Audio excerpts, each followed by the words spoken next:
Le président de l'Assemblée nationale de la République démocratique du Congo, le professeur Vital Kamerhe, est arrivé le mardi 21 janvier 2025 dans la ville de Kinto au Vietnam, à la tête d'une forte délégation composée essentiellement des parlementaires congolais, dont les rapporteurs Jacques Joly, le speaker de la Chambre basse du Parlement, va participer le mercredi 22 janvier 2025 à la réunion du bureau de l'Assemblée parlementaire de la francophonie. Cette réunion intervient après la conférence parlementaire sur la coopération francophone en matière d'agriculture durable, de sécurité alimentaire et de riposte au changement climatique, tenue le même mardi, toujours à Kinto. Il s'agit d'un cadre d'échange et de partage d'expériences entre les parlementaires et les experts des pays francophones sur des actions à mener pour promouvoir une agriculture respectueuse de l'environnement et renforcer l'adaptation au changement climatique tout en assurant la sécurité alimentaire. Cette conférence vise également à renforcer la coopération entre divers acteurs, incluant les États, les organisations internationales comme l'Organisation internationale de la francophonie, les bailleurs des fonds, les institutions financières et les secteurs privés. Il était aussi question pour les participants de partager des bonnes pratiques en matière de législation et des politiques visant à développer une agriculture durable avec un accent particulier sur des partenariats innovants pour accroître la résilience aux défis climatiques. Dans son discours d'ouverture, le président de l'Assemblée parlementaire de la francophonie, Hilarion Etong, a souligné les rôles capitaux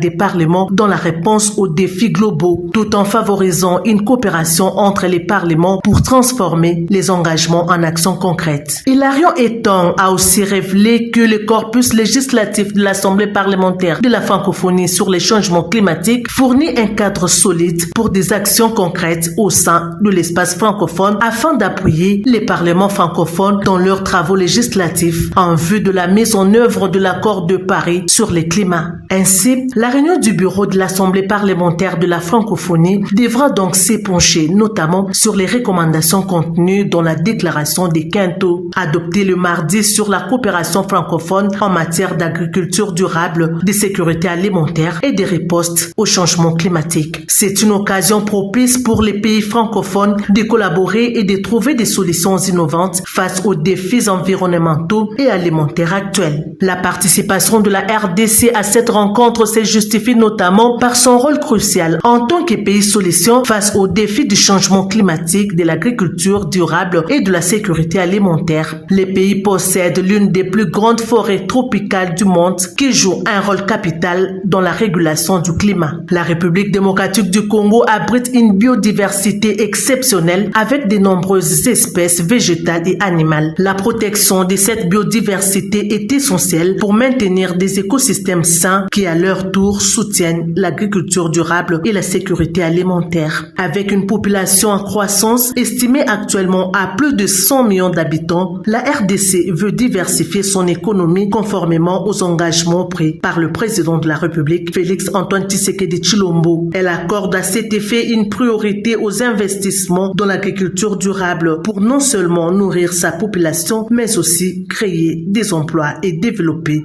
l'économie nationale.